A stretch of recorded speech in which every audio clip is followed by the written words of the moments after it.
Hello! This video is going to be a bit different. This is going to be a bit more casual video compared to more of the analytical videos I tend to do. This is primarily going to be going over my fears and worries for the next Transformers movie coming out in 2023. All we have now is confirmation on actors and Transformers to be in the movie, but I feel it's still a good idea to create a quick video speculating on information currently available as I'm still working on other big projects. I must stress that this video is only about my concerns for the movie. Everything else about the film I'm either fine with or would rather address at a later date, like the lighting flaws found in the film. In no particular order, here's my worries and concerns for the upcoming film, Transformers: Rise of the Beasts. It's no secret that Hollywood doesn't know how to write women, as the trend is either them being an asshole or an overpowered plank of wood. It doesn't help that the synopsis for Rise of the Beasts' female human character is, and I quote, an archaeologist who is tired of her boss taking credit for her work. It's not the first time in the live-action movies that humans take the spotlight from the Transformers in their own movie, or be outright annoying. RC I'm less worried about because the writers have well-placed material to look to, leading to less problems. I infer this because they made RC a motorcycle. As well, her synopsis is similar to her depiction in Transformers Prime, a show that balances her as a badass fighter and as a deeply caring individual. I'm still worried about both of them regardless. Despite Paramount Pictures not being as woke as Disney, it's still in Hollywood. In terms of confirmations, we have 5 Autobots, 3 Terracons, 4 Maximals, and 2 humans, all sharing screen time for one 2-hour movie. We could go in the positive direction of an ensemble film like with Spider-Man No Way Home, or the opposite direction with Doctor Strange 2. Even in the best case scenario, it's possible many of the characters aren't going to be fleshed out or have a great deal of screen time. I'm advising we set our expectations properly, because even No Way Home didn't have the other Peter Parkers show up until the last act of the movie. Speaking of characters, one of the known Transformers in the movie that has already been confirmed is Scourge, collecting insignias of opponents he has killed. A key detail during filming was one Autobot insignia being oddly clean while the rest of his trophies are rusted. This is pretty good confirmation that one of the Autobots is going to be one with the Allspark. But who? For the previous movie, the director of Bumblebee has confirmed that Cliff Jumper died in the movie in order to show that the Decepticons are a real threat to Bumblebee.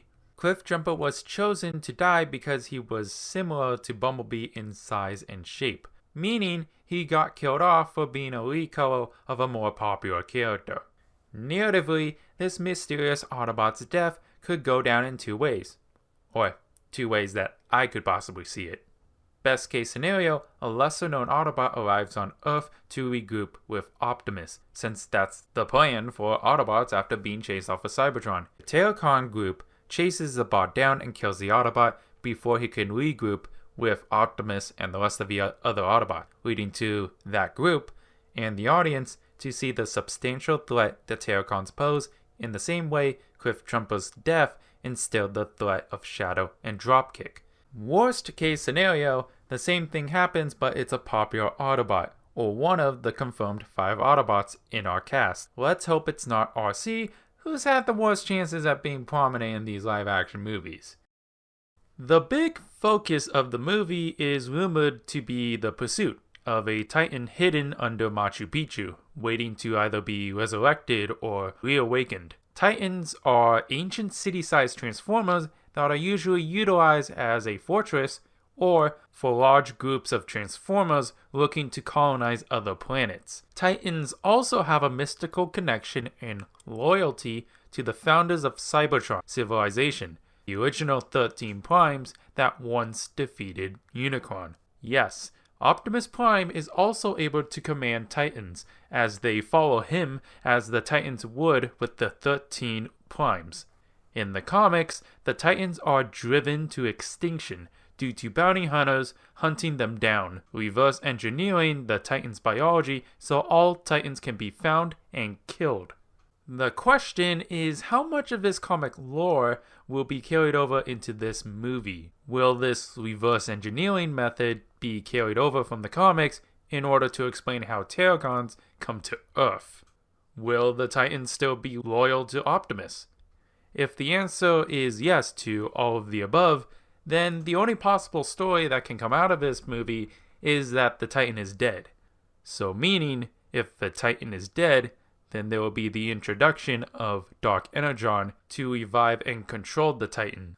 Honestly, I don't want to include Dark Energon yet.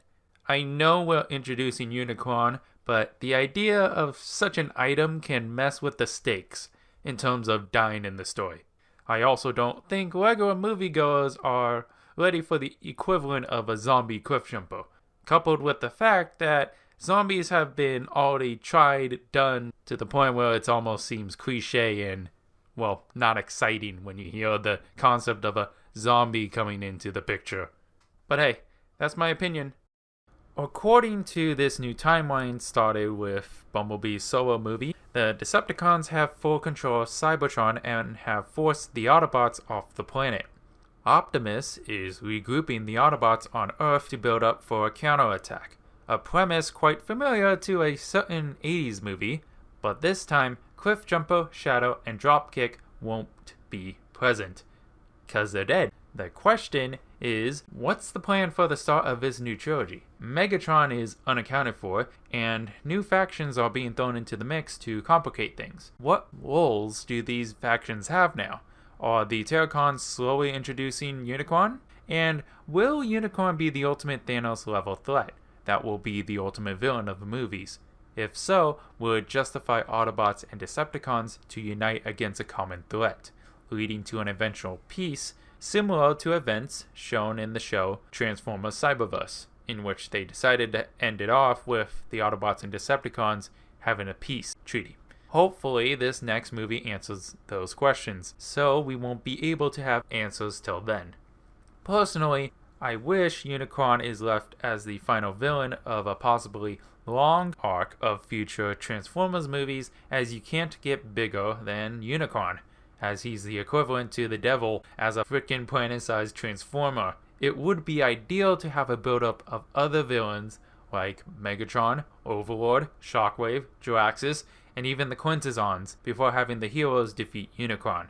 It will certainly avoid the empty feeling we have for Phase 4 of the MCU, which is the first time we haven't built up to anything yet, and all these small adventures just seem to be leftovers of the massive event that was Thanos and Infinity War. But hey, that's just my criticism for something else, and me being hopeful that Transformers at least avoids the mistakes of other franchises.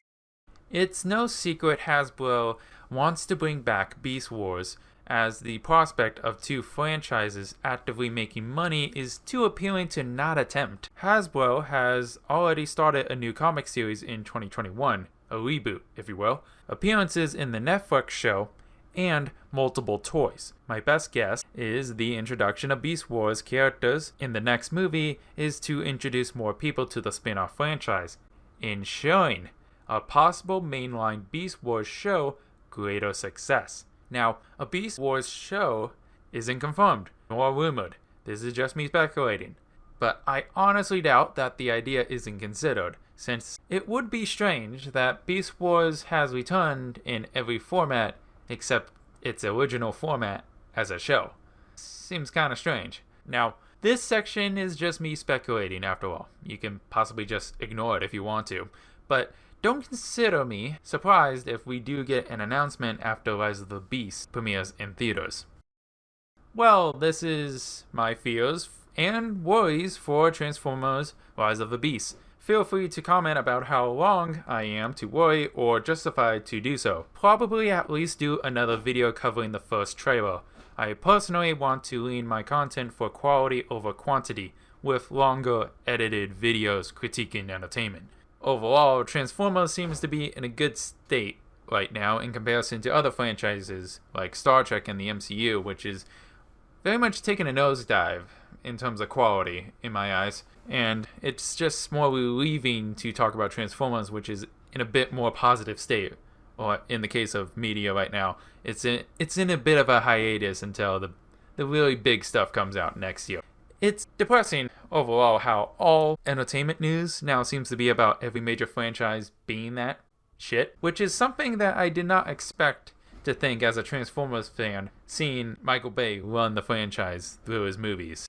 And to think that used to be the worst possible thing to happen to your favorite franchise. But look at it now. Well, anyways, till all are one. See you around.